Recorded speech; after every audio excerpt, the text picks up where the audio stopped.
So friends, good morning.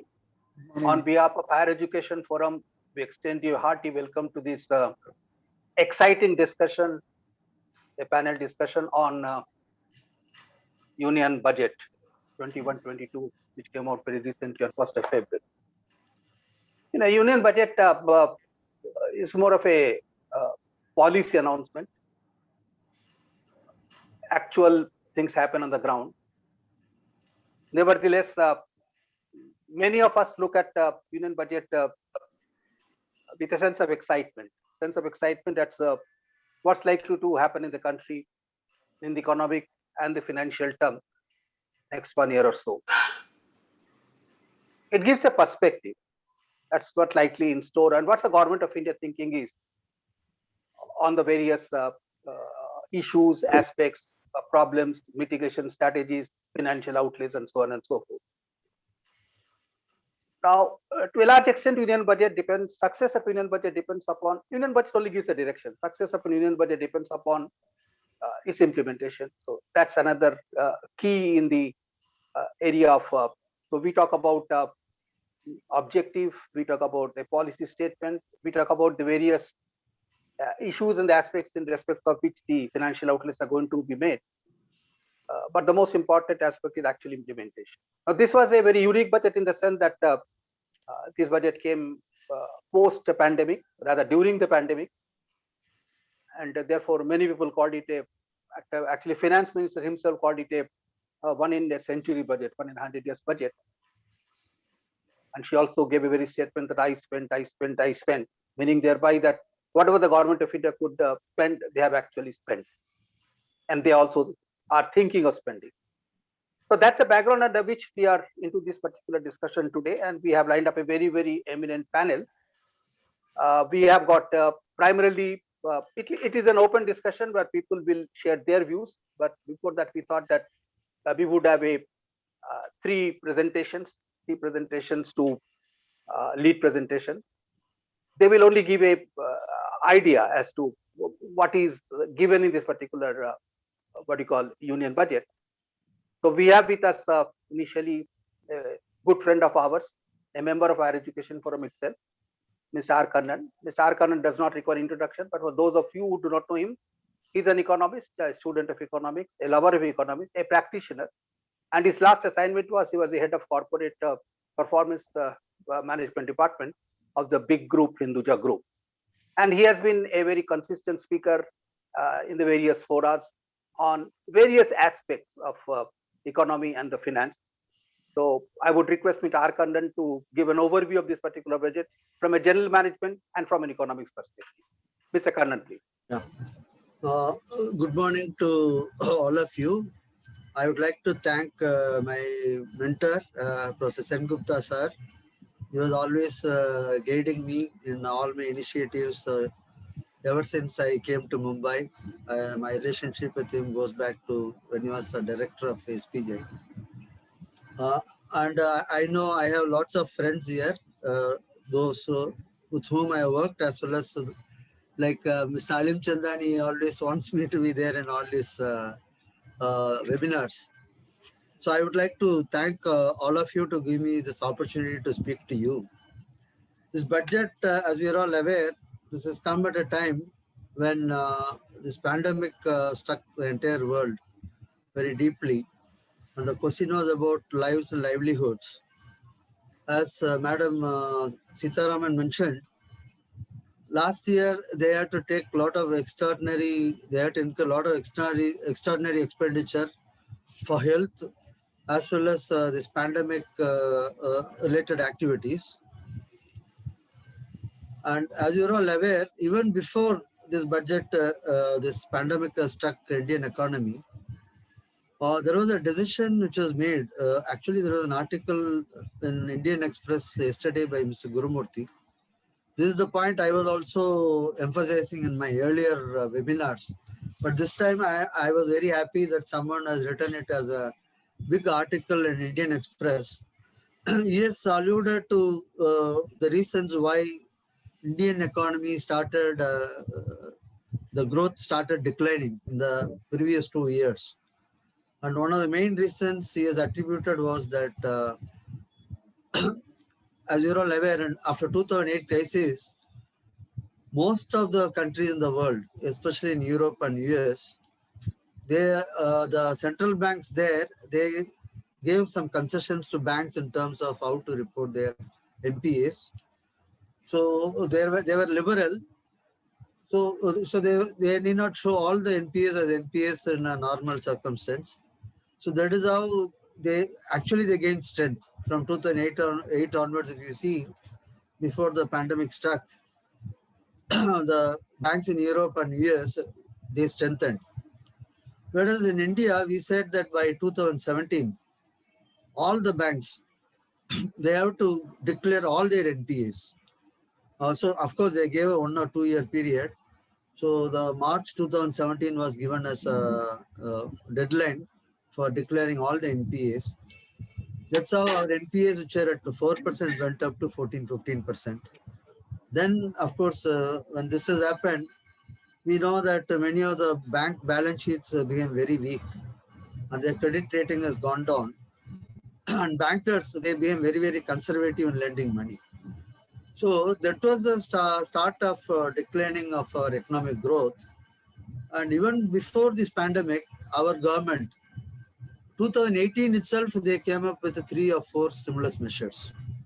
What we saw was there was a big fall in demand for many of the products and services in India from 2017 onwards. Then we started seeing quarter on quarter decline in economic growth in India. So you must be remembering, Honorable Finance Minister, she announced even before pandemic struck 3 or 4 stimulus measures. Somehow, whatever measures they undertook, they were not stimulating the demand. On top of that, we saw this pandemic coming, which really struck the economy and economic growth in a big way. Of course, the latest IMF estimate, if you see the economic growth projections by IMF, last year, that is in 2020, the IMF world saw a decline in growth of 3.5%. And this year, they are projecting economic growth of 5.5% for the entire world economy. In fact, they also upgraded the forecast. What happened when it started in after March, we saw every month the people are downgrading the economic forecast. But from October onwards, we saw actually the agencies across the world, even in India, they started upgrading the forecast. Now, instead of downgrading, they started upgrading. So now the latest projection is that this year, the world economy will grow by 5.5%. And IMF says by March 2021, our Indian economy would have, the growth actually would have seen a decline of -8%. But their projection for FY22, they say India will be the fastest growing major economy in the world with 11.5% growth. That is the projection by IMF. And if you come to Indian economy, what has happened? Private consumption. We have 3 parts of the economy. Look at it. One is private consumption, second is investment, and third is government expenditure. So if you see private consumption, actually this year, for the entire year, private consumption is likely to decline by 9.5%, but it declined by more than 18% in the first half. So second half is making up of some of that. So the fall will be 9.5%. If you see investment, I think there is a decline of 14.5%, but in the budget, as per the budget projections, they want to increase the capital expenditure. So 26.5% increase will be there. And government expenditure, actually government has spent a lot of money. And according to the latest budget, they are planning to reduce expenditure, mainly on some of that related to pandemic related expenses. To give a perspective, tax revenue in 2020 was 13.56 lakh crores. And this year, it is down marginally by only 0.12 lakh crores. Not a big fall. because government was able to collect a lot of money through excise duty on petroleum and petroleum products. But next year, the government is projecting a very big increase in tax revenue from 13.44 lakh crores to 17.88 lakh crores, an increase of 4.44 lakh crores. So that is a very big jump they're expecting. Non-tax revenue was down by 1 lakh crores this year to 2.1, but next year they expect only 2.43 lakh. So total receipts of the government, actually this year, it increased by 8 lakh crores compared to last year, 34.5. But next year, it will be marginal increase, 34.83 lakh crores. So if you see, interest expense is one of the major items in our expenditure. It was 6.12 lakh crores last year, 6.92 this year. Next year, we are likely to spend 8 lakh crores. So, and coming to the budget, actually, budget, they are planning to stimulate the demand. The major issue in our economy is that demand not there in many segments even today. So one of the challenges for the government is to stimulate the economy. So the budget which has been submitted, it has a lot of measures for stimulating the demand for in many sectors. But like Professor Sengupta said, now they have all these schemes. My opinion is that, like in a corporate sector, what happens is that once you create a plan, then you create a detailed implementation roadmap. So for all the schemes they announced, they have now infrastructure pipeline, they have demonetization pipeline, they have privatization. So government has to lay down the very detailed implementation plan with the time target and with time and physical targets for each of these schemes. And maybe an agency like Niti Aayog can be given the task of monitoring the implementation of the schemes and closely monitoring and take suggest course corrective action at regular intervals to government to see that how they can be effectively implemented. And some of the areas where they are reducing the expenses this year include fertilizer subsidy will be reduced from 1.33 lakhs to 79,500 crores. Food subsidy, this year 80 crore people in India are getting free food through ration system. So that amounted to 4.22 lakh crores last year. So in the coming year, they are planning to reduce it by 1.8 lakh crores to 2.42 lakh crores. Then pension, I don't know how they are planning to reduce the pension. Pension last year was 2.04 lakh crores. This year, it is going to be 1.89 lakh crores. I don't know how they'll reduce. Actually, pensioners will increase. Pension should go up, but they are assuming that there is a reduction in pension. I don't know what is the assumption behind it. Then rural development expense also from 1.97 lakhs to 1.31 lakhs. Then they are going to the Pradhan Mantri Awas, some scheme is there, 45,000 close to 27,500. So some 2-3 schemes which are in implementation during this pandemic, they are planning to abolish. So in several places, they have budgeted less expenditure, and at the same time, they have budgeted more tax revenues. One good thing is this Atmanirbhar Bharat, which is going to give a stimulation for 13 sectors, that is likely to attract a lot of foreign investments into India. Basically, the production centers in places like Vietnam, Bangladesh, and China could shift to India, or the people who are planning there, they can come here. And these are my initial views, and I stop here. Thank you.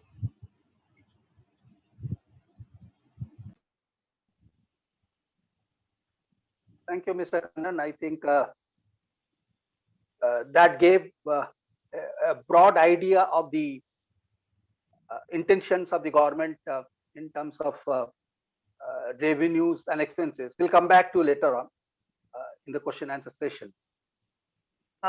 In the budget, So you would one have of the important sector. The question answer would Corporate have sector is, you can ask him a question. we are looking from a supply angle or whether we are looking from a demand angle. Whether we are looking at a supply angle or we are looking at a demand angle, I think the corporate sector is one of the sector that plays a very, very important role. And if the country is to move ahead, the country is to, I mean to say, the progress, definitely the industrial sector has got a very, very important. To talk on the impact of this particular budget on the industrial sector, we have with us once again a very close friend of ours, Higher Education Forum, Mr. Jayant Khadilkar. Mr. Jayant Khadilkar is an exchequered person. He's a very strong practical person. I know him for last about 10 years, a decade or so, and he is a very, very strong industrial person, a very vocal person at the same time, but at the same time down to the earth person. Now he is a managing director of a company which is called Joy Elastomar Private Limited. It is located in the New Bombay, MAPE. This is in existence for about 30 years, roughly, let us say for a period of 3 decades, started in 1993. It is one of the leading the cast polyurethane and the rubber products manufacturer and export-oriented companies. And there were a lot of clients in the steel plant, in the painting, the varnishing industry, the material handling equipment, in the waste management, and so on and so forth. And they work very closely. One of the most important things is they work very closely with the Japanese technology and the Japanese collaborator. Mr. Jayant Khadilkar, the floor is open to you for the impact of the budget on the industrial and the corporate sector.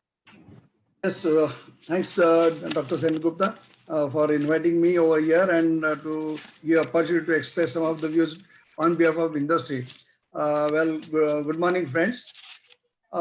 Here I will explain the budget from the industry point of view. I mean, what I personally feel so.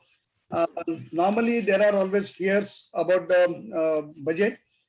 The budget is from the common man's point of view. It is what is already what you have. The budget will make it.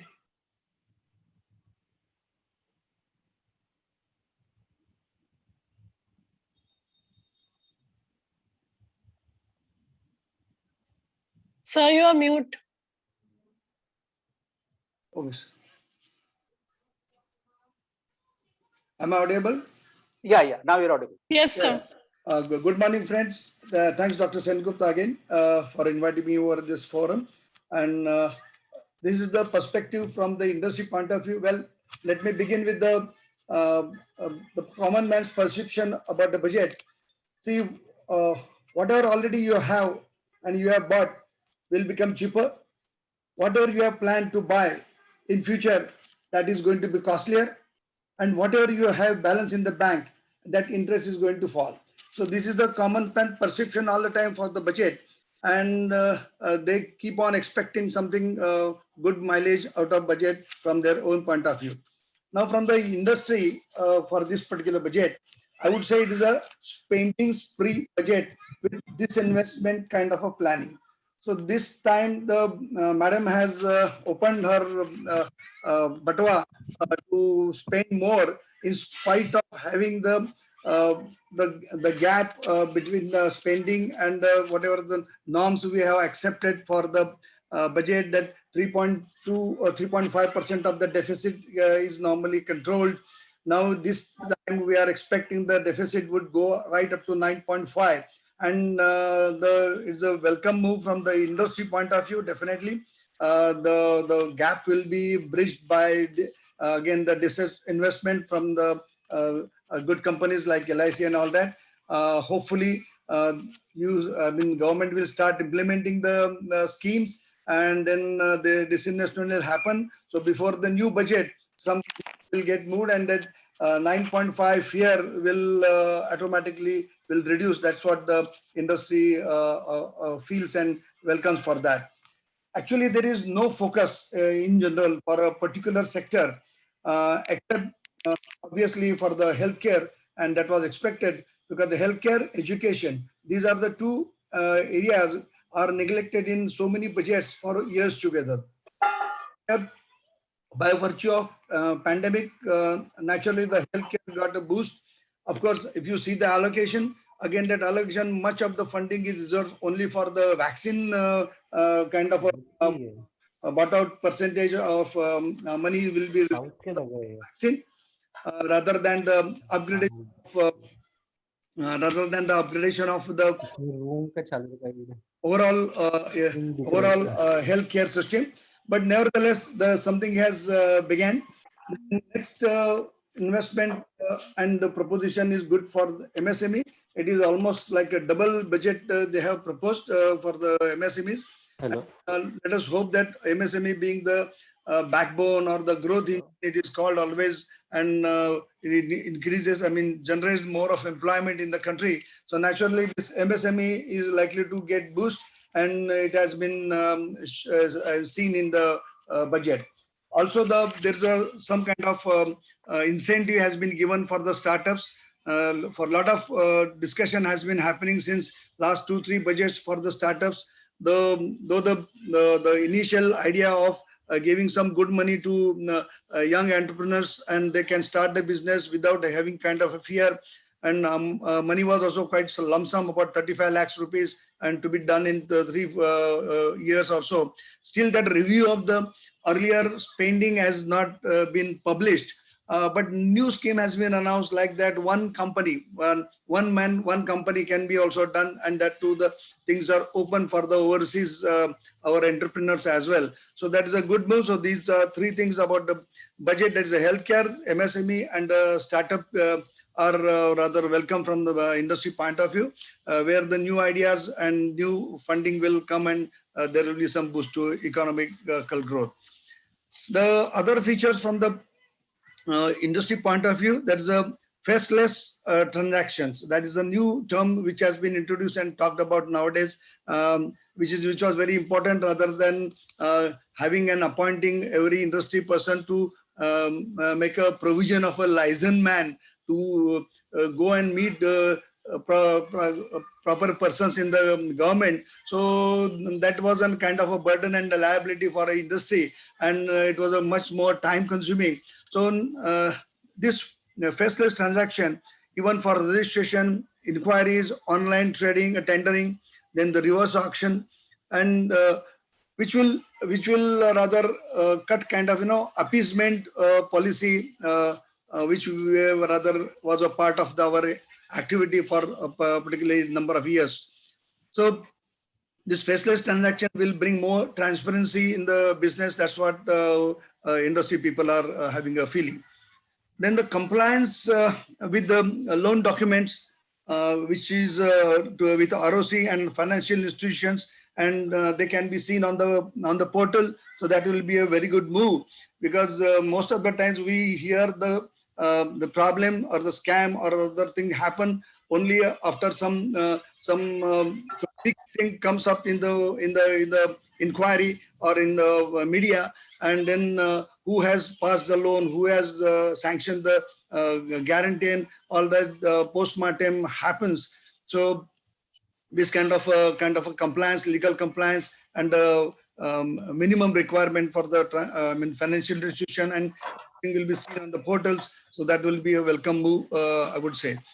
Then infrastructure push was expected, and it has happened, and large amount of sum has been allocated for the road infrastructure and then the rail freight corridor. So this will enhance that other part of the economy, that is employment, and most of the material which is generated in the country like steel and cement will be consumed. So there will be a direct consumption. Then there will be a good amount of spending on the all Manarega and Rozgar Hami Yojana and all other. So there will be good amount of employment. So in a way, not direct industry, but indirect industry is going to get benefited because of this kind of a move of infrastructure push.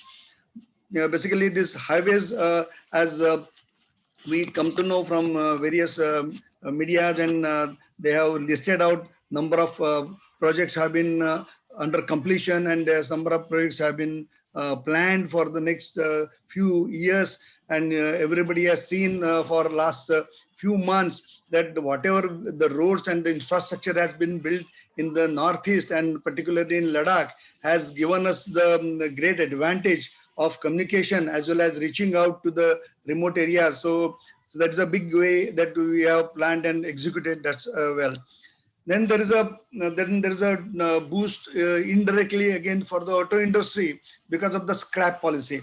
The scrap policy of public vehicles and private vehicles, 15 years and 20 years kind of thing is a really welcome move, because the efficiency wise also the and the pollution from point of view also the activity has to be always integrated, and it is to be developed further, that all number of these norms for the pollution are coming every alternate year. So the old vehicle becomes redundant probably in 4 or 5 years nowadays. And the models also, the auto companies are coming out with the new ideas. So there is a welcome move. Then there is another big advantage is that the electrical EVs. So those vehicles are being planned by almost all the countries, rather European countries. They have made a phase out plan for the diesel and petrol based vehicles. So in India also, with some kind of incentive expectations, this EV will get a boost, and the economy will move in a proper direction with the less in the pollution content.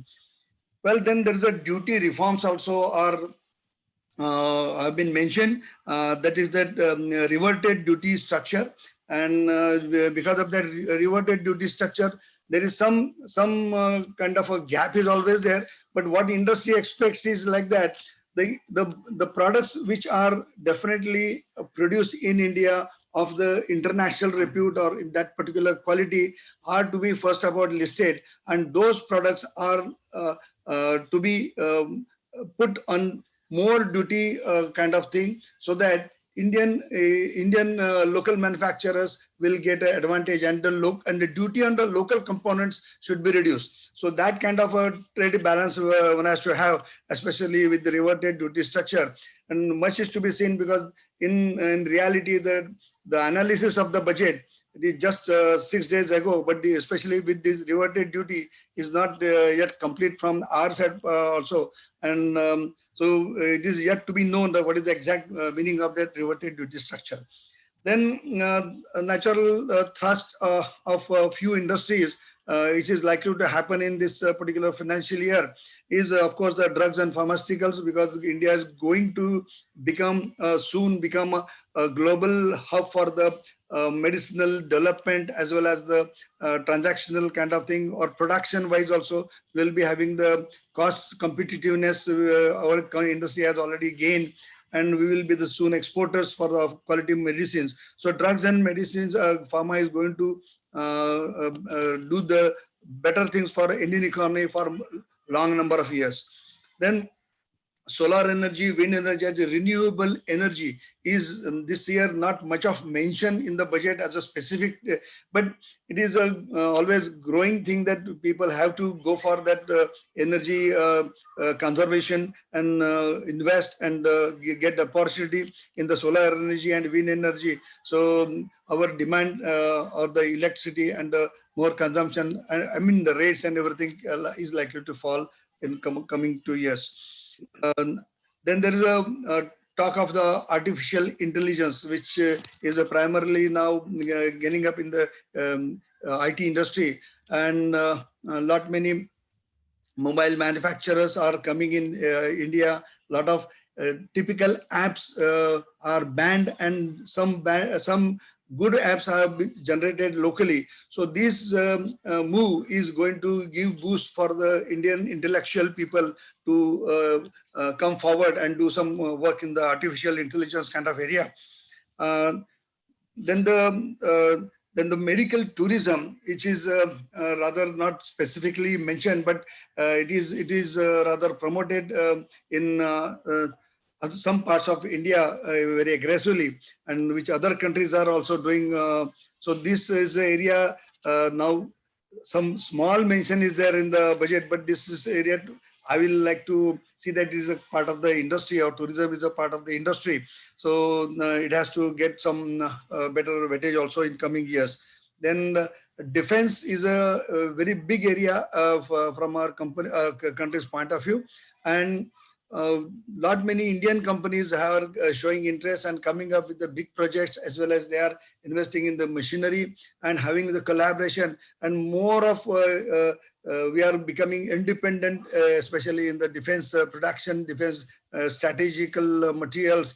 And the results are also seen in the recent some conflicts we have seen on the those where basically the combat has been happened with the Indian made defense artillery system. So that is a good move, and budget spending on the defense is also very appropriated, and it is definitely welcome. Defense production, when the budget on the defense increases, and defense kind of item or production is given to the Indian industry, so automatically Indian industry becomes more strong and more competitive in the world's point of view. MSME, of course, being the whole projects, all the projects basically are done by the MSMEs, and the small way or other they give their actual practical support to the big industry. And then here I would like to mention that I was rather proud when I received the order for making a clamp for Chandrayaan. I was very delighted. The quantum was very small, but I am a part of this kind of a big project of giving a clamp for holding the rocket of Chandrayaan. I was feeling very delighted. Earlier, I don't know, it may be coming from as an imported material, but since we could develop it and sustain almost so far last 10 years, we have given number of clamps. So it is a great move. That is a confidence has been built with the Indian manufacturers, and as well as the government agencies, and this kind of space or technological part, very high technological rather areas where Indian industry is doing the contribution. Well, these are some of the points which I would like to mention right now. Over to Dr. Saab. Thank you, Mr. Khadilkar sir. It was an excellent presentation on the possible impact of the budget on the industry. But everything, pudding is in the cake, they say. So essentially, it will all depend upon how things take place on the ground. Yeah. Now, the one of the very important aspects of the Union budget has always been the taxes, the direct taxes and the indirect taxes, and the impact of the budget on the financial market and the capital market, because the finance is at the end of the day the core. It's not only the core of life, it is also the core of the service industry. So to speak on this particular topic of impact of the Union budget on the capital market, the financial market, and the taxation aspect, we have with us a very eminent person, Mr. Manoj Alimchandani. Mr. Manoj Alimchandani is a chartered accountant. He's a medalist in chartered accountant in 1984. And he's a very renowned person. He's a very renowned person, a known person, let me put it that way, in the Indian financial and the capital services market. And he has been conducting a large number of seminars, the programs, conventions, and conferences of the CEOs and CXOs. I mean to say, I see him almost every day doing a convention and conference of the CEOs and CXOs of the financial services. He's a very renowned person as far as the financial market goes. He has been also on the various committees. He's a very active member of the Institute of Chartered Accountants of India, and he's a member of the various committees of the Institute of Chartered Accountants of India. He has also started during the pandemic a very unique initiative, which is called a think tank, through which he conducts various types of digital programs on each Saturday. So, Mr. Manoj Alimchandani, the floor is open to you for the budget on the financial capital market as well as on the taxation. Mr. Manoj. Thank you very much.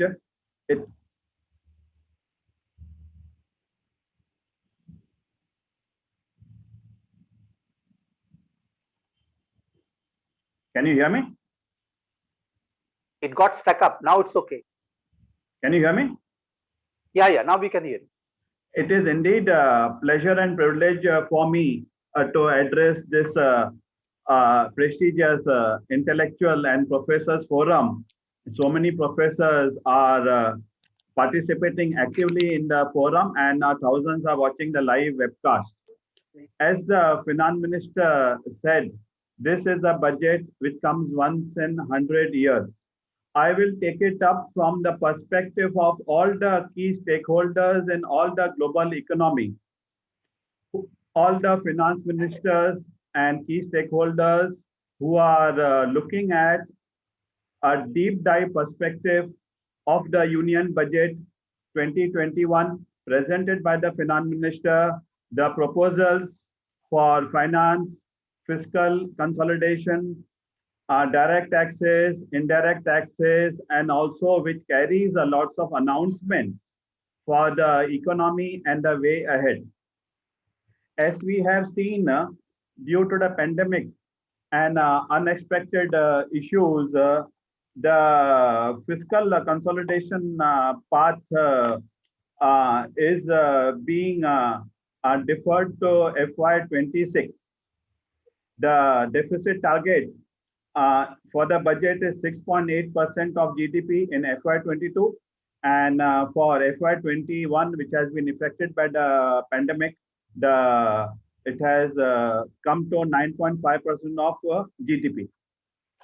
Now, looking at the perspective from the stakeholders in the global economy, for India, it is very clearly, and for the whole world, first 2 quarters were for survival, right? Next 2 quarters were for revival. And many of the economies in the world which were earlier developed, they are still looking at survival and revival. The way ahead, the next 2 quarters, the next year, and the way ahead is for how to thrive. The time has come. All the economies of the world are looking at India thriving and achieving the highest growth rate in GDP in the world. This will help the developed economy to revive and thrive. So this is the idea whose time has come. Nobody can stop it. And all the developed countries and developed economies and developing countries are looking at India to partner with them, to help them in the global supply chain, and also in whatever way possible, so that they also are enabled to grow, survive, revive, and thrive. Now, one has to look at what India can do and the finance minister can do to achieve these goals. Capital market is a mainstay for revival and global economy should thrive. India has some of the best regulations in the world. Securities Market Code is being launched. This is one of the best regulations which is coming, which will bring in together the SEBI Act. SEBI is among the best regulators in the world. Securities and Exchange Board of India, depository. Everybody is aware of Demat account for equities, bonds, listed bonds, even insurance policies and all are coming into Demat mode, mutual funds, and all the financial instruments are coming. Government Securities Act is also a part of it. Now, who is most important in the global stakes? The global investors. A new investor charter is coming for investor protection. Investor protection is a key which everybody is interested. A new investor charter is coming. Main theme of the budget for all the people who are looking at the economies, various sectors is privatization, which has been a major challenge. We knew liberalization came in 1990s, where because of global challenges, India was forced to do it. This investment target is 1.75 lakh crores. A long haul, a big target. Last few years, this was a very challenging target and we could not achieve it. Now, the global stakeholders feel this target is achievable, and not only achieve it, one can exceed it, because there's a lot of interest, not only from the FIIs, FPIs, mutual funds, but all the citizens of India and the world, they want a part in India growth story. How does the economy revive and can thrive? It can only thrive when the investment cycle picks up. So capex is very important. As we shared all the sectors, the capacity utilization has been very low in the lockdown and even in earlier years because of competitive strategy by various other rival countries.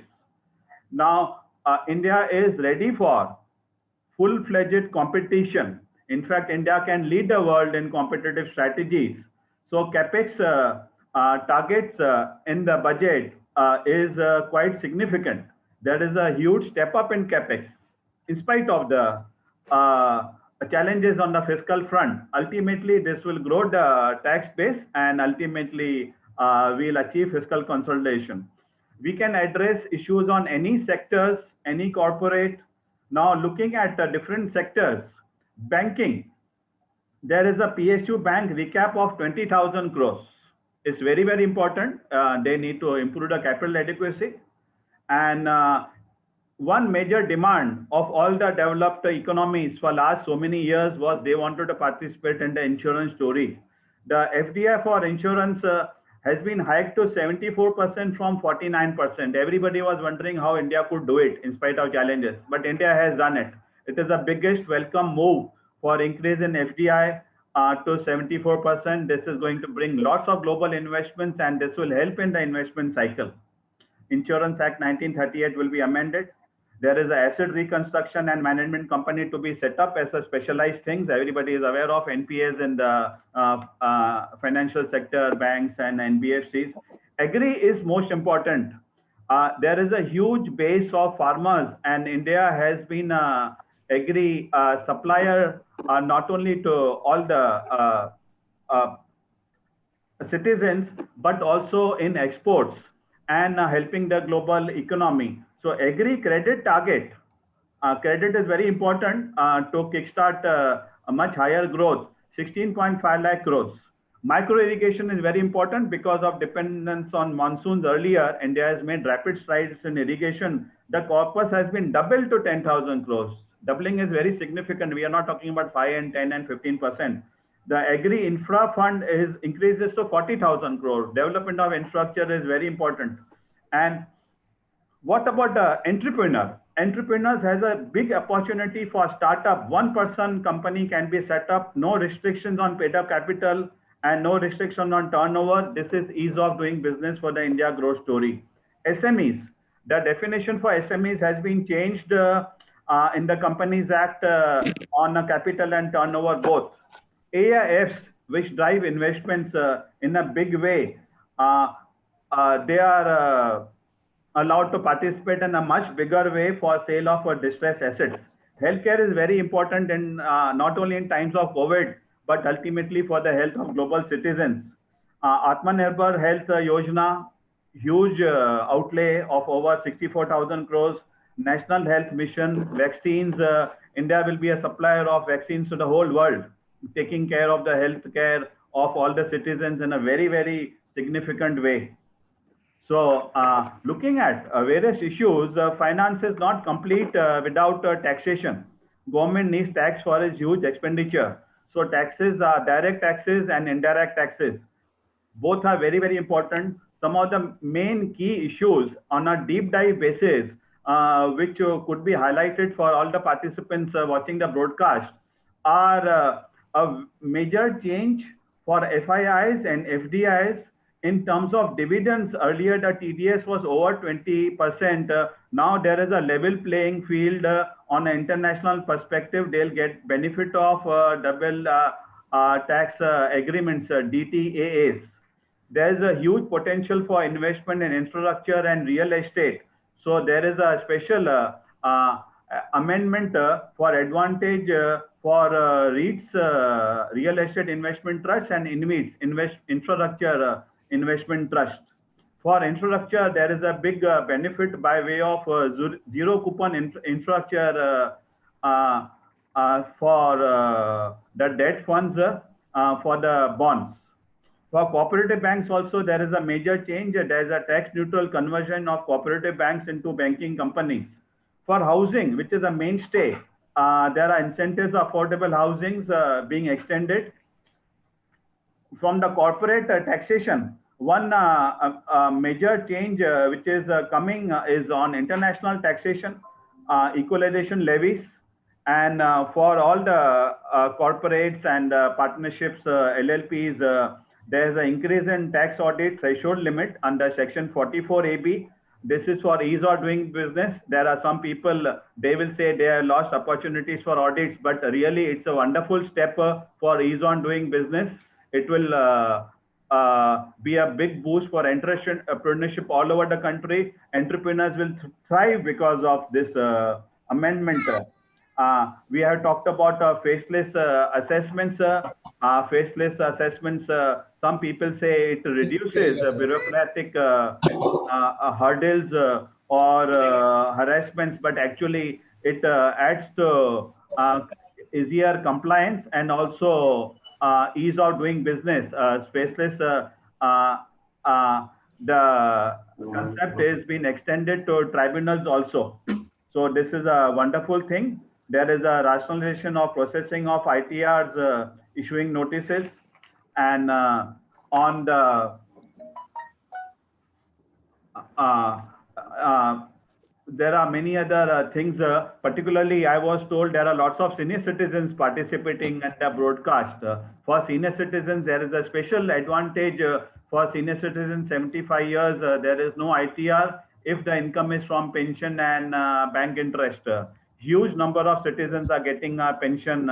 So it's a very, very welcome step, particularly for all the people. We talked about defense. It's a big applause for everybody.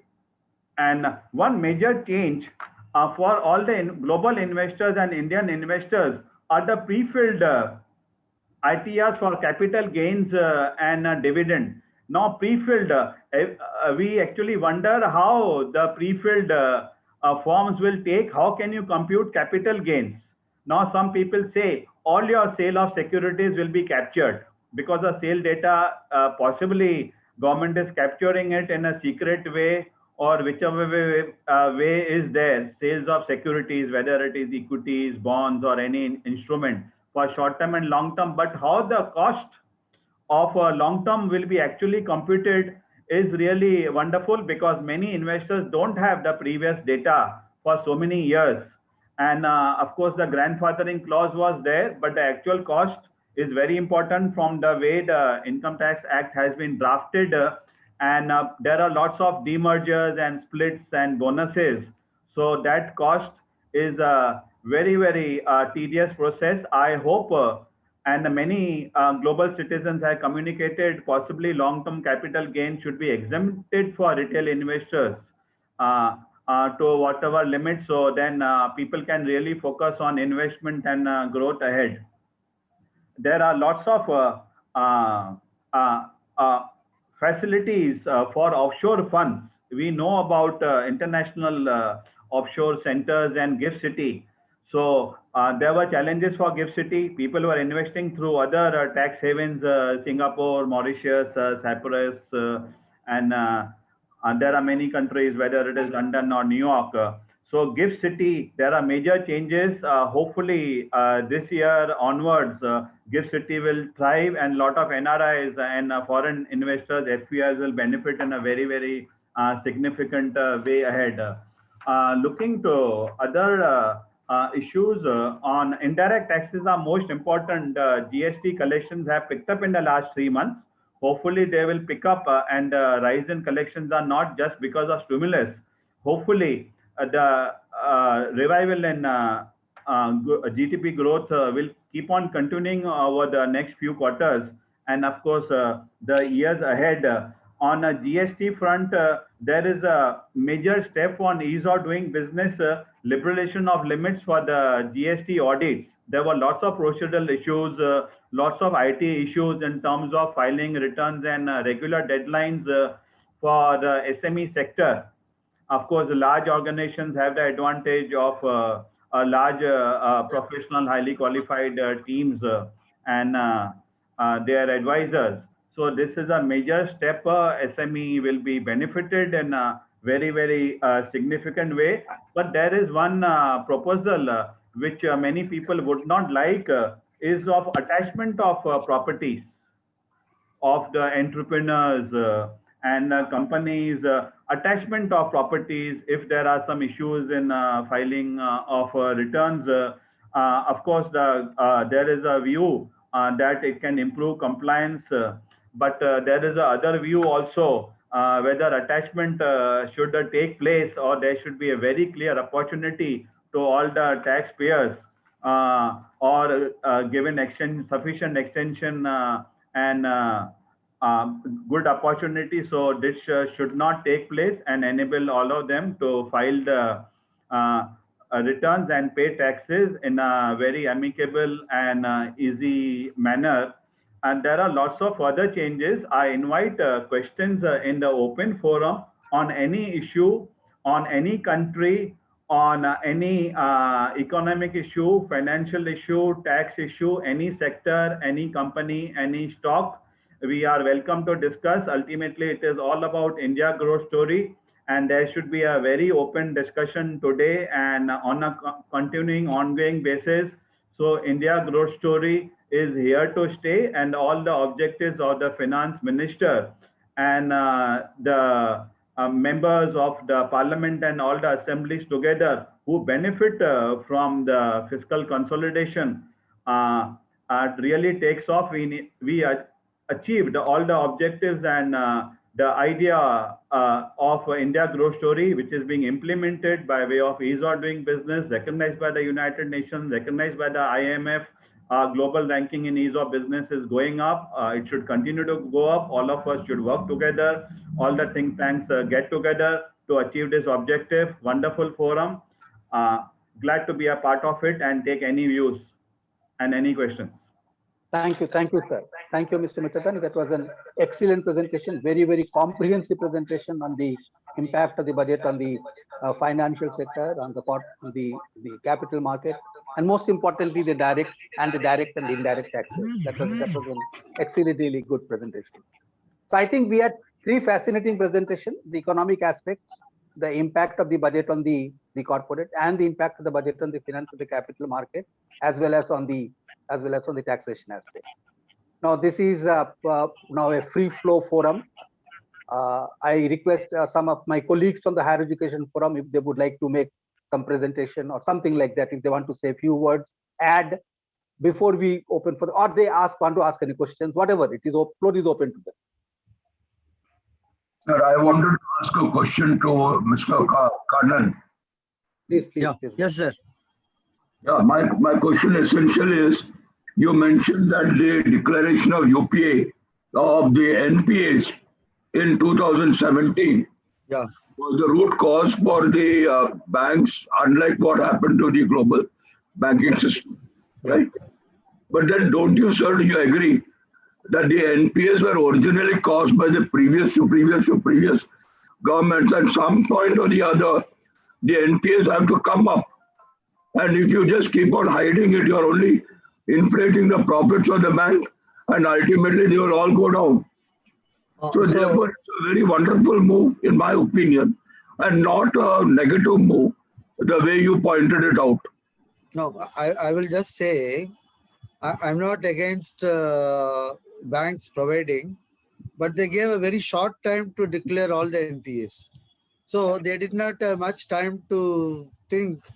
And since they are forced to declare by 2017 March, from 4.5 it went up to 14.5. So as a result, what has happened? One is that banks' capital adequacy ratio for many of the banks got reduced. So the ability to lend more got restricted. That's one. Second is because all these problems came, and banking system on issue is there. Especially today, when people want to take over this CMD or MD position, they are very, very careful. They fear that, you name any inspection agency in India, the bank top management is subjected to it. So there is a vigilance also. So people really worried that even if something goes mistake, banking as an industry is known for taking risk. Not everything they lend will come back. So if they have a NPA of 2 to 3%, that is a normal. NPA. But if it goes beyond 5, then it is not normal. So it can be strengthened. But if it is 14, 15%, and also we saw some 2, 3 bankers were sent to jail and all that. And everybody at the top and in the senior management, they stopped taking decisions on giving credit. So they thought something happens to that, and that the top management, they're going to be there for only 2, 3 years. So the 2, 3 years, whatever they've learned, if something happens, then they're going to suffer later. So that we saw that happening to at least 4 senior people in the system. So that has really made the lenders very, very conservative, and they in fact stopped lending to most of the sectors. In fact, real estate and all, total stoppage of credit. And as you are all aware, NBFCs, main source of funding for NBFC is banks. They mainly borrow money from banks, then they lend it. Similarly, you look at microfinance companies, main funding source for microfinance companies is banks. So that, you are aware, even last year, actually, the credit growth was not very high. Even after Madam announcing this SME, the 3 lakh crore package, what we saw, when you looked at the figure in the month of November, actually compared to previous year, lending to SMEs were lower, even after bringing the package of 3 lakh crores, out of which 1,80,000 crores was actually given to SMEs.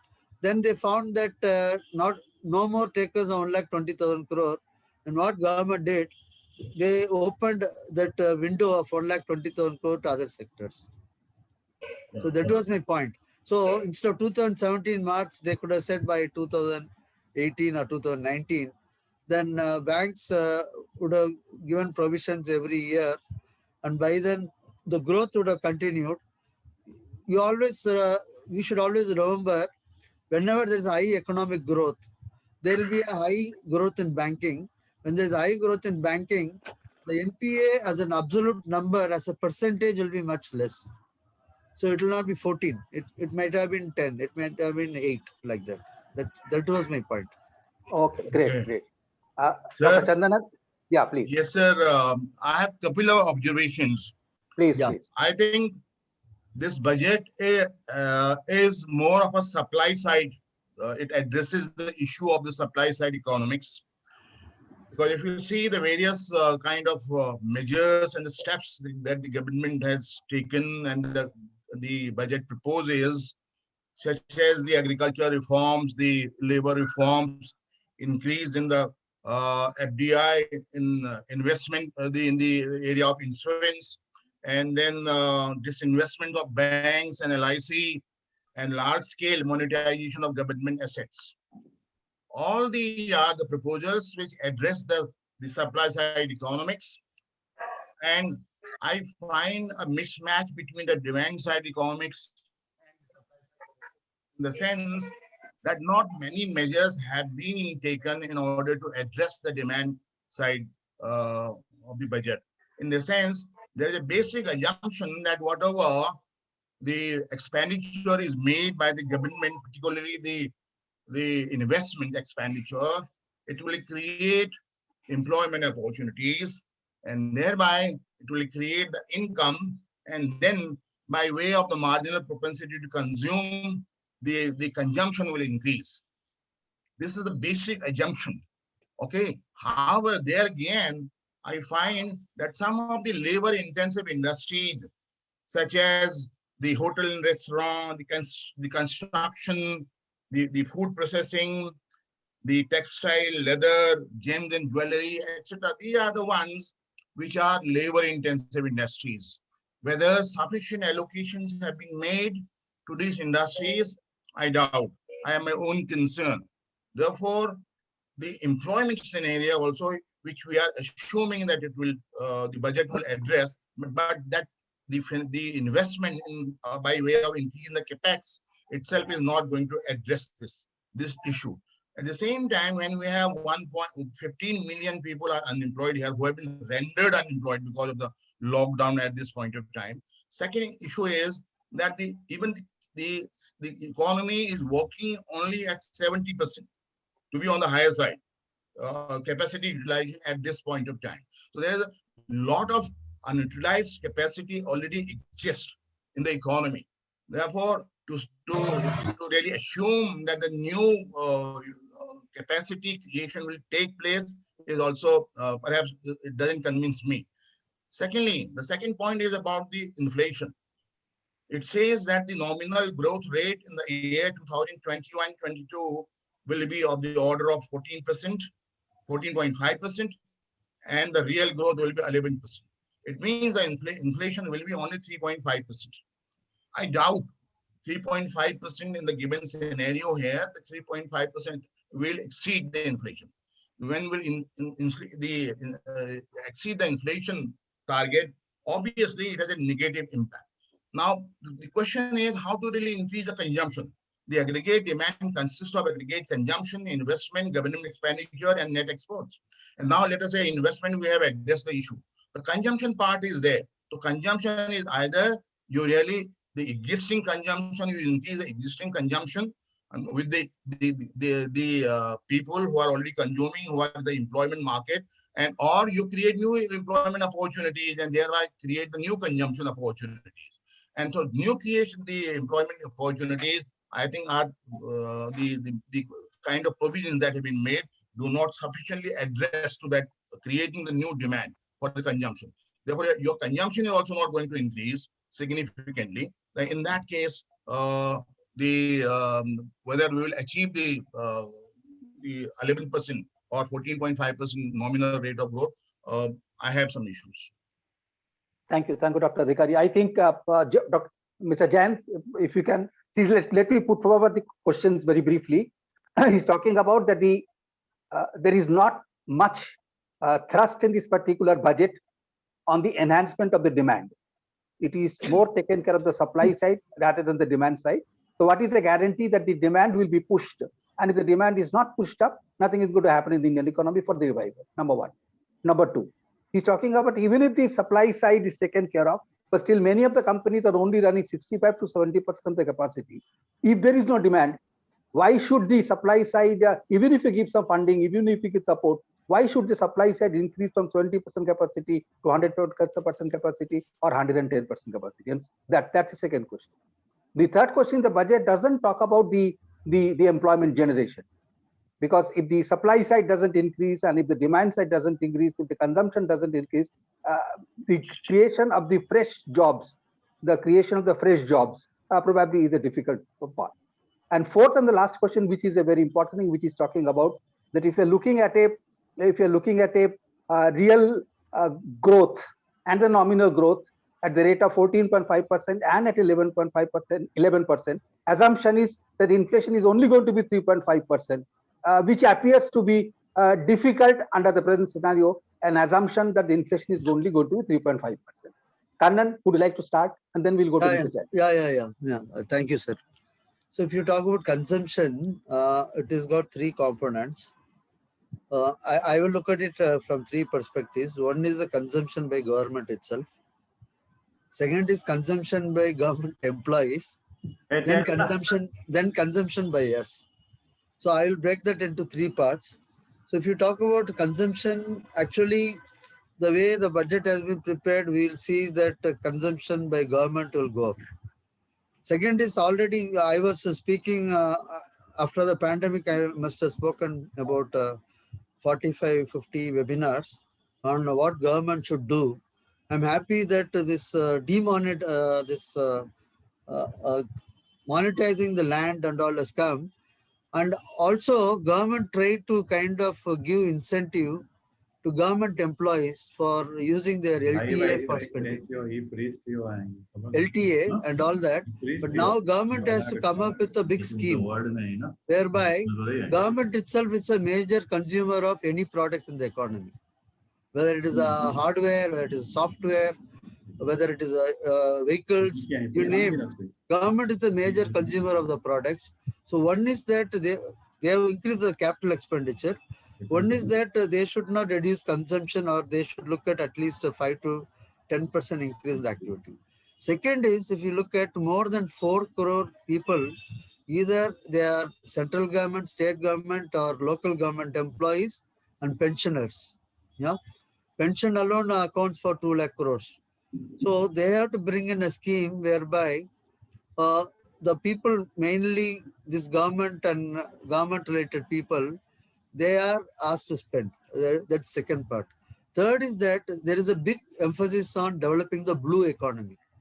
When you are targeting a $5 trillion economy for India, $1 trillion of GDP can come from blue economy.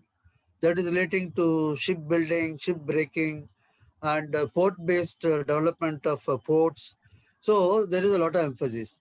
And as far as industry, Mr. Jayant Kadilkar talked about various incentives.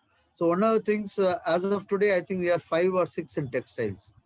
So earlier we are number 3, and Bangladesh and Vietnam overtook us. So with the view to encourage textiles, because textile is one industry which employs a lot of people. So government has identified setting up textile parks. Then this Atmanirbhar Bharat, you are asking about this employment generation.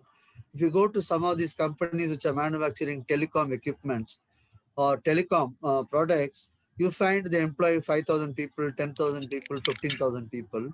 Under this Atmanirbhar Bharat, what is going to happen? We already saw Hindustan Aeronautics Limited getting a big order of 48,000 crores, which will be completed in 2.5 years' time.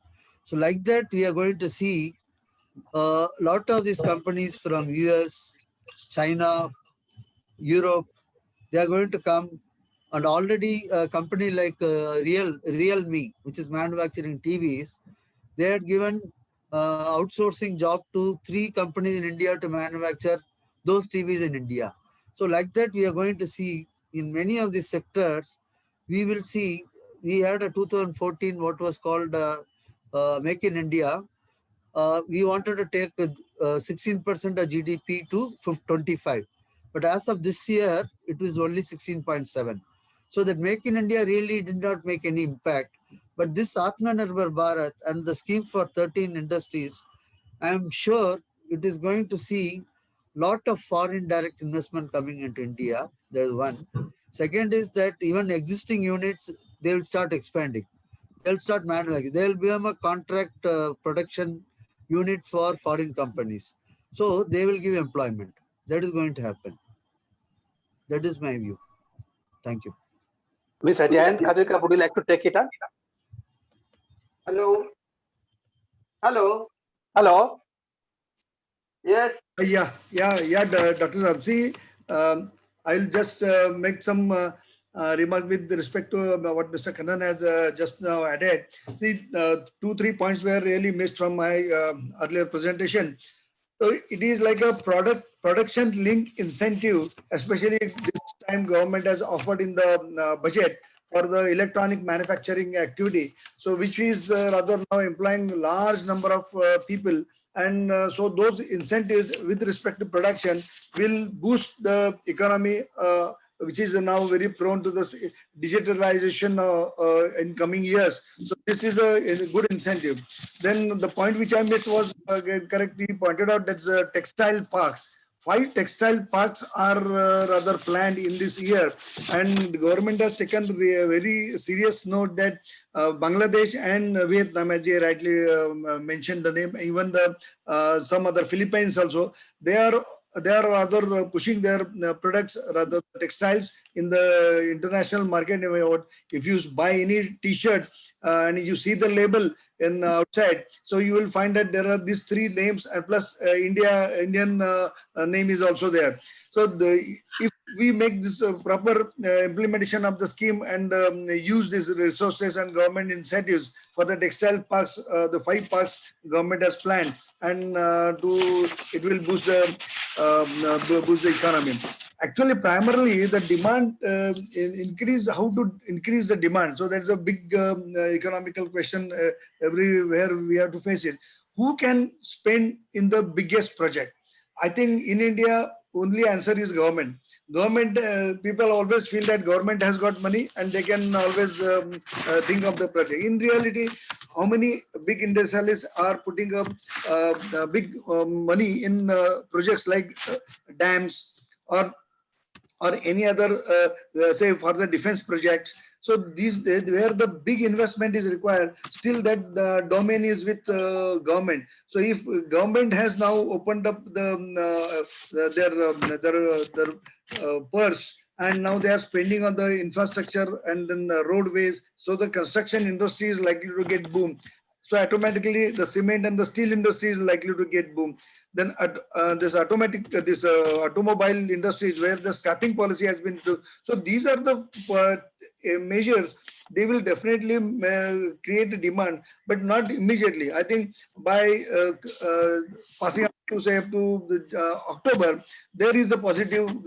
You can see that demand is going to get increased, and automatically by the way of road and other construction, the employment also is going to go on the higher scale.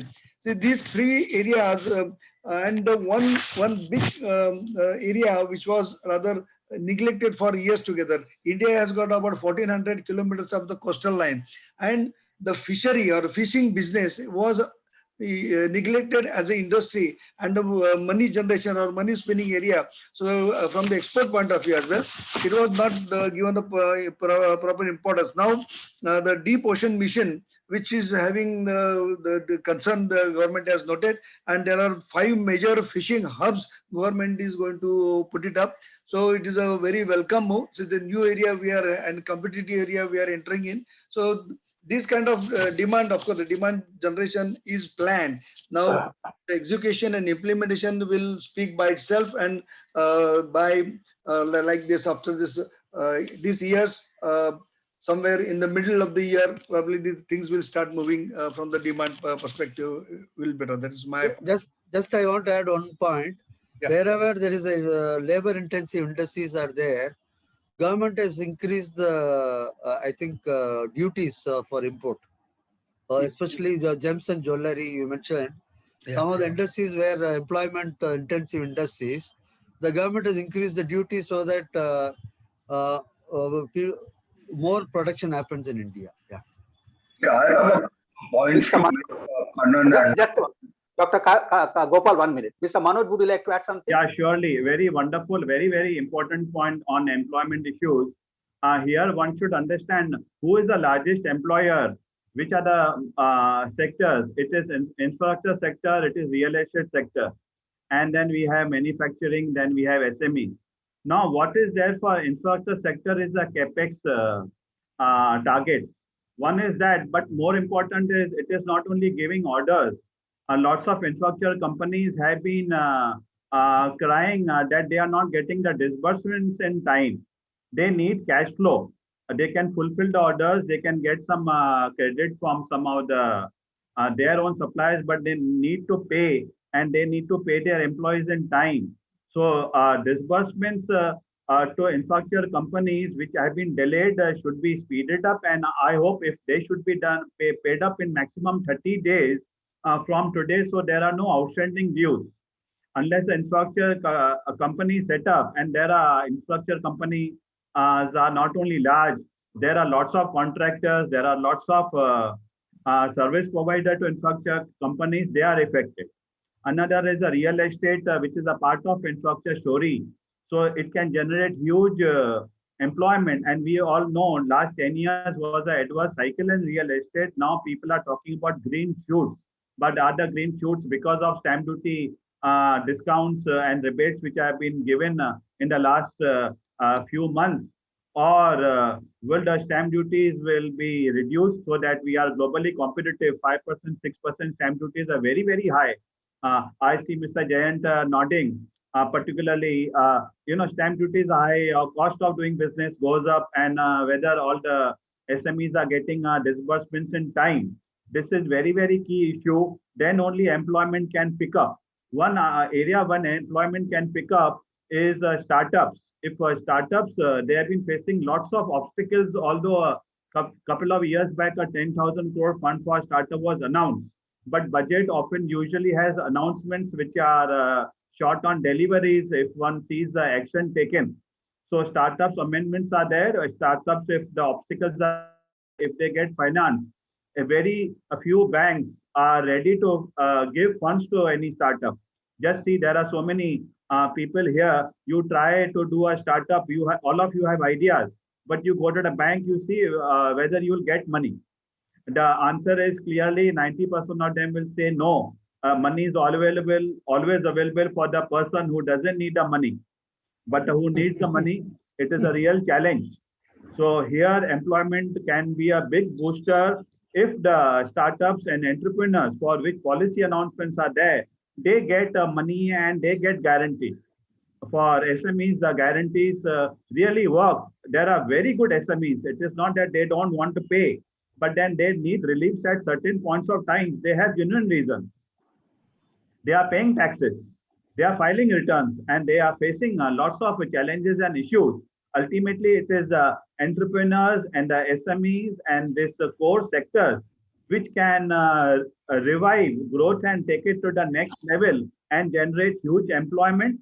And India should not look only at Atmanirbhar Bharat or just Make in India. I was a part of Make in India, Startup India, digital initiatives a couple of years ago. India is a global supplier to the supply chains of all the corporates and marts and economies of the whole world that can generate not only just employment, and we'll be having the best talent of India at all levels, entrepreneur level, corporate level, and educational level for the thrival of global growth. Thank you. Thank you. A couple of one question immediately for Mr. Manoj Limchandani. There is a question from the senior citizen group that the budget, apart from giving that benefit of not filing, ITR and that too with a pension, that's a very, very minor thing. But there is no otherwise there is no benefit as far as senior citizens are concerned. They constitute about 8% of the total population. That's a huge number, but there is no benefit given in this particular budget. Is it right? You are right, sir. They are also right. They need much bigger benefits. It is not easy for them to file returns. And why 75 years? Why not 50 years? Or 60 years? Or 55 years? There are different definitions of senior citizens by various people. I would like all of you to say and debate what should be the age of a senior citizen and what is the age of a youngster. So there are more incentives which are required, and all of you together should make a representation for more tax benefits to senior citizens, and also they are not in business, right? For ease for senior citizens in compliance, so they are not worried of getting emails. How many of them will see emails of getting a notice for a faceless assessment based on a return? Do you see emails? How many of 8%, you said senior citizens, would see emails in case they get a notice for a faceless assessment? We need to be very, very practical. There are very practical on the ground issues for senior citizens, SMEs, entrepreneurs, corporates, small corporates, mid corporates, large corporates, even for global companies.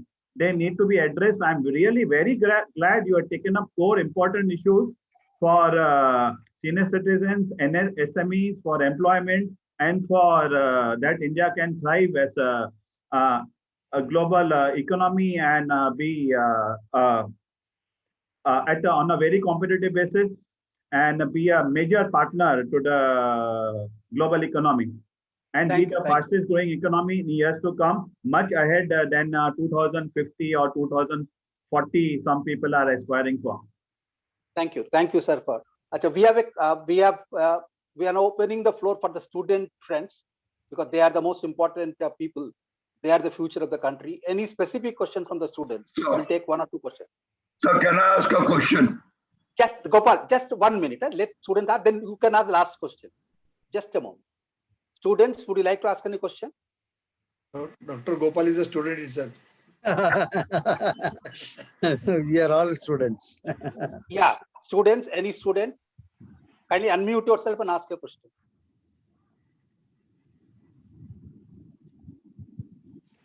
Hello.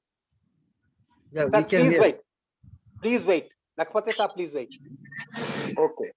We are asking for students, please. Students, any question? We'll give you another 30 seconds to think over, please.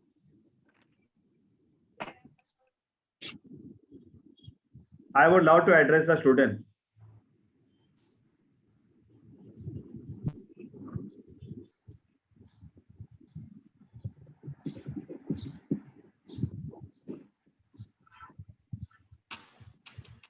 I think they are tired and they must be hungry. Okay, Lakpate sir, आपका question बोलिए before we go to the last question, Gopal. Yes, yes. This is Prakash Lakhapate speaking as a senior citizen.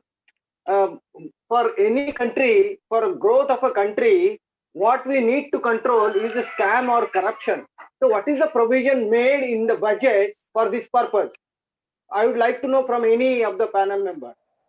So they have done a lot of digitization operations. Now you'll find that like Mr. Alim Chandani said, there is a form called 26. So already last year, if you saw the form, in all your names, that form 26 will be there. Now they're going to capture whatever transaction you do. Even if you sell land, sell a house, and if you're given your PAN number or Aadhaar number, they're going to link Aadhaar number, PAN number, everything. Now at one go, you will get a statement from the income tax department of whatever transactions you have done. You need not even tell them, they will capture it. So that is a provision. So now they want to, as we have seen in the last 2-3 months, they already caught a lot of these GST offenders, GST. A lot of people are misusing it. Similarly, income tax also, if you find almost 10% of filings, they are not showing the real true picture. So now what is going to happen? All that is going to be captured. So if you want to see your form, you can go to the website to put your PAN number. All the transactions you have done will be seen. Similarly, faceless assessment to reduce the corruption. Faceless assessment, where if you have appeal and all, you need not go and meet people. You can do it through internet. So they are trying to actually reduce corruption in every department, whatever. And of course, it will take time. It is not the DC. Corruption is totally institutionalized. It will take time, but these are baby steps. So they have taken the steps. Sir, Dr. Sengupta, I have a question. Ramni Iyer here. Please go ahead, sir. I am Ramni Iyer. Please go ahead, sir. Again on the topic of senior citizens, I am a little concerned that the pension expenditure has been reduced from 2 lakh crores to 1.4 lakh crores or so. That means about 30% it is reduced. Assuming a part of it is holding up the dividend allowance, which is about 17%, the other 13% really causes concern. Does it mean that the pension will be reduced further? Because Mr. Kannan said he had no clue as to how this will be done. Other panelists, because it's really scary for a pensioner to know that his pension will be reduced. Some of the newspapers did not highlight this. No, there will not be a big reduction. This year, pension was 2.04 lakh crores. And next year, it will be 1.89 lakh crores. Only 15,000 crore will be reduced. What will happen is that they might cap the maximum pension. Now there is no cap. So they might cap the pension for pensioners. And that is where the savings might come. And like you said, I would like to add something on pensions. No pension amount will be reduced for anybody. It is very, very clearly a strong lobby. No pension amount will be reduced for anybody. Nobody should worry on that. But there is one more statement on pension which the government has said. 800 or some number constitutes to almost a very huge amount of deposits that they do on the pension fund. And the government has said that they will reduce the interest that is payable to that section of the high income group, which deposits a big sum of money into the pension fund. But the lower income, that is people like you and me, who deposit what maximum 1 lakh or 2 lakhs or 3 lakhs, their interest is not going to get affected. That is the statement made by Nirmala Sitharaman. Maybe that savings is coming from that part, possible. Yeah, Yes. like Mr. Salim Chandani said, they are not going to reduce to everybody, but maybe that part might be saved. Reducing only at the higher income groups, about 800 to 1,000 account for almost 60 to 70% of the pension fund. So there, the interest above a certain amount, they are going to reduce. Yeah. Well, there are many people who are taking a pension of more than 1 lakh rupees per month. Yeah. So there are people getting 1,25,000 also. So, and you can't give 75 age benefit, and you can't give pension also high. All that I think they will do something. I don't know. The cost of living is going up. All the pensioners deserve a decent living, and those who are living in metro cities and all, and don't have their own houses, so they have a right and reason to demand a reasonable pension. But talking about interest rates globally, not only about pension, interest rates are coming down because of the global policy of zero interest rates, negative interest rates. Ultimately, it has to reflect in the whole world. Of course, if the sovereign rating for India goes up a few notches, it will add significantly to the investment cycle and the India growth story.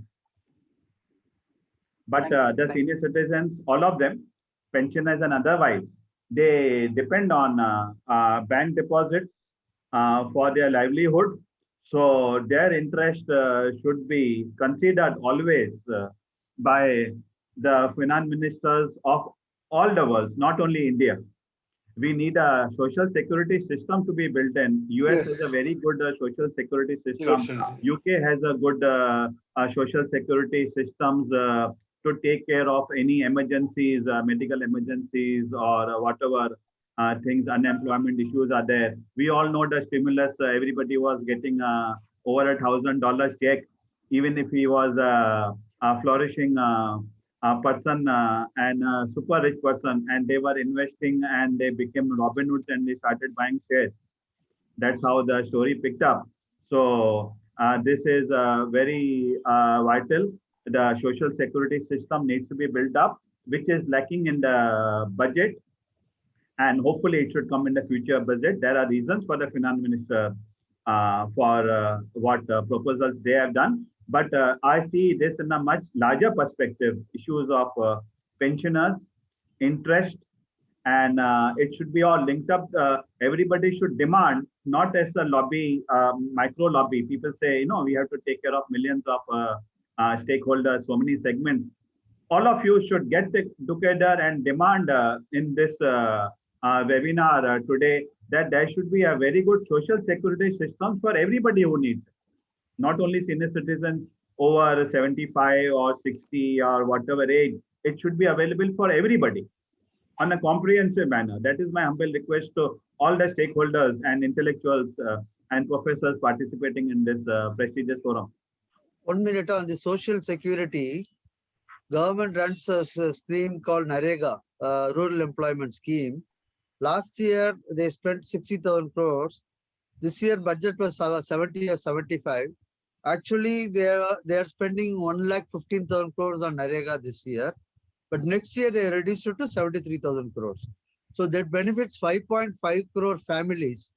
For every family, they give employment to one person, 100 days in a year, minimum of 212 rupees. So which means it covers 25 crore people. And apart from that, this ration system covers 80 crore people in India. So that way, if you see, there now, of course, they got all these at free wheat and rice and all free, but next year onwards, they'll get it at 2 rupees and 5 rupees. So that system is there, but how it can be expanded, they have to see. But already a lot of expenditure is going into that. Here, I will also like to make a one point that every budget or every other forum, how many taxpayers in India are increasing either by number or by percentage, and the number of, always it is said that number of taxpayers they are increasing and they are contributing to national growth for the government to have the fund for some kind of progress. So those figures are not getting published either in quarterly or annually. How many taxpayers are getting? Because when this kind of topic being discussed with one of my friend in Korea, he said that 82% people in Korea are taxpayers. So we understand that why India doesn't have the figures to be published, and some target has been placed, because right now this number of taxpayers and automatically a few percentage of pensioners is a big issue, since we are in the small in number pensioners as well as taxpayers. So the government is not paying good attention. That could be one of the reasons. The budget, they have actually mentioned the taxpayers. 2014, I think they had 1.5 crore people filing tax, not paying tax. 1.5 crore people filing tax. Now, last year it has gone up to 6.5 crores people filing tax.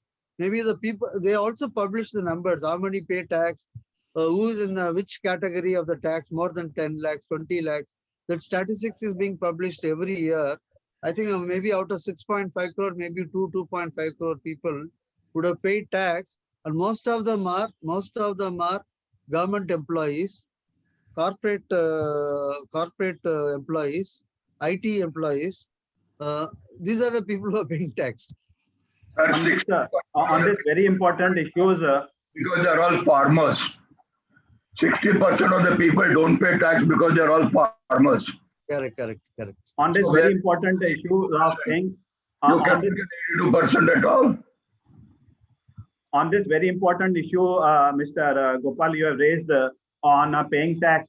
I would like to add, it is very important we look at the real GDP growth, not only nominal GDP growth. If we can achieve a real GDP growth of over 8% for next 10 years, the tax paying population will not only go up by just 5-10%, it will multiply very, very clearly.